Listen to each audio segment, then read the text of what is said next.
پریشانی کے عالم کے اندر آپ پھنسے ہوئے ہیں، پریشانیوں نے گھیرا ہوا ہے، مصیبتوں نے گھیرا ہوا ہے، چاروں طرف سے آپ پر مصائب اس طریقے سے آ گئے ہیں کہ اب نکلنے کا کوئی راستہ نظر نہیں آتا۔ آپ یہ سمجھتے ہیں کہ اب زندگی مشکل ہو چکی ہے، اجیرن ہو چکی ہے، ہر وقت مشکلات کی وجہ سے، مصیبتوں کی وجہ سے، تھکاوٹ کی وجہ سے آپ کے سر میں درد رہتا ہے، ڈپریشن رہتا ہے۔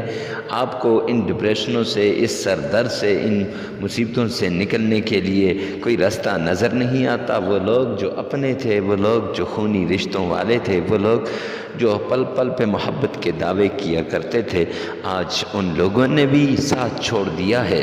بسم اللہ الرحمن الرحیم۔ السلام علیکم ورحمۃ اللہ وبرکاتہ۔ معزز سامعین کرام، آج جو ہم آپ کے سامنے حاضر ہوئے ہیں مفتی کے وظائف چینل پر، مفتی عمران شاکر آپ کو ویلکم کرتا ہے۔ اور یہ جو حاضر ہوئے ہیں تو حاضری قرآن پاک کی ایک آیت سے ہے، ایک آیت کی وجہ سے آیت لے کر میں حاضر ہوا ہوں کہ یہ وہ آیت ہے جس کے ذریعے سے بڑے بڑے اولیاء کرام نے اپنے مسائل حل کرائے، بڑے بڑے لوگوں نے اپنے مسائل کو حل کرایا۔ ڈپریشن کا شکار، مصیبت میں پھنسے، بے اولادی کا مسئلہ ہو، یا رشتے نہ آتے ہوں، یا اولاد نافرمان ہو، یا کاروبار میں ترقی نہیں ہو رہی، یا کسی مقدمے میں پھنس گئے، صرف اس ایک آیت کو اس طریقے سے پڑھیں جیسے ہم آپ کو بتائیں گے، انشاءاللہ آپ کے سارے مصائب، ساری مصیبتیں، ساری تکلیفیں دور ہو جائیں گی۔ جی ہاں، آپ نے ٹھیک سنا ہے، آپ کا دشمن آپ کے پیچھے لگا ہوا ہے، ہر پل وہ آپ کے ہر کام میں رکاوٹ ڈال رہا ہے، اسے آپ کی ترقی وہ اچھی نہیں لگتی، کامیابی اچھی نہیں لگتی، تو اب وہ ہر پل آپ کے پیچھے پڑا ہوا ہے۔ تو اپنے دشمن سے نجات چاہتے ہیں، اپنے دشمن کو منہ کے بل گرانا چاہتے ہیں، یا اپنے دشمن کی ساری تدابیر کو اسی پہ لٹانا چاہتے ہیں، تو یہ وظیفہ آپ کے لیے اہم ہے۔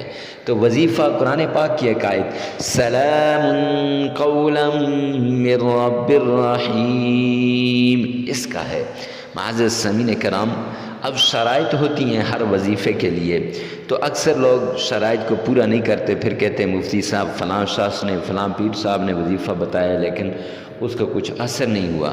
تو شرطیں پوری کرنی ضروری ہیں، تو ان میں سے پہلی شرط یہ ہے کہ تنہائی میں کرنا ہے، اکیلے میں کرنا ہے، یہ اور جہاں دو چار آدمی باتیں کر رہے ہوں وہاں یہ وظیفہ آپ نے نہیں کرنا، اور یہ وظیفہ کرتے وقت کسی سے بات نہیں کرنی، وظیفہ کرنے سے پہلے کسی کو بتانا نہیں، پھر اس کے بعد آپ نے یہ عمل شروع کر لینا ہے۔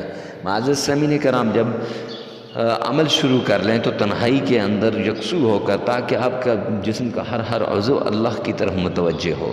تو چلتے ہیں عمل کی طرف۔ آپ نے 3 مرتبہ تعوذ پڑھنا ہے، اعوذ باللہ من الشیطان الرجیم۔ ہمیشہ کی طرح ہر وظیفے سے پہلے اجازت کی ضرورت ہوتی ہے، اجازت کے لیے کمنٹ سیکشن میں آمین لکھیے گا، ویڈیو کو لائک کر دیجیے گا، اور ہفتہ وار دعا ہوتی ہے تو دعا کے لیے کمنٹ سیکشن میں اپنا نام لازمی مینشن کیجیے گا۔ وظیفے کی طرف چلتے ہیں تو 3 مرتبہ تعوذ پڑھنا ہے، اور 3 ہی مرتبہ بسم اللہ پڑھنی ہے۔ بسم اللہ الرحمن الرحیم پڑھ لی۔ اب اس کے بعد 3 مرتبہ درود پاک، اللہم صلی علی محمد وعلی آل محمد آپ نے پڑھ لی۔ تو اب اس کے بعد آپ نے اپنی مشکل کو اپنے رب کے سامنے رکھنا ہے، اپنی تکلیف کو اپنے اللہ کے سامنے رکھنا ہے۔ جب آپ اپنی تکلیف کو اللہ کے سامنے رکھ لیں تو پھر اس کے بعد آپ نے 1469 مرتبہ سلام قولا من رب الرحیم یہ پڑھنی ہے۔ ایسے نہیں سلام قولا من رب الرحیم، سلام قولا، ایسے نہیں، پیار سے، محبت سے، ٹھہر ٹھہر کر سلام قولا من رب الرحیم اس طریقے سے آپ نے پڑھنا ہے۔ اس کے بعد 3 مرتبہ آپ نے درود پاک پڑھنا ہے، اور 3 مرتبہ درود پاک پڑھنے کے بعد 33 مرتبہ استغفار کرنا ہے۔ اب یہ آپ کا وظیفہ مکمل ہو جائے گا۔ 7 دن تک آپ نے یہ عمل کرنا ہے۔ جگہ کی کوئی قید نہیں ہے، وقت کی کوئی قید نہیں ہے، جس وقت آپ چاہیں اس عمل کو کر سکتے ہیں، جس جگہ چاہیں آپ یہ عمل کر سکتے ہیں۔ مرد عورت کے لیے، عورت مرد کے لیے یہ عمل کر سکتے ہیں۔ تو معزز سامعین کرام، ویڈیو کو ثواب کی نیت سے صدقہ جاریہ سمجھ کر شیئر کرنا نہ بھولیے گا۔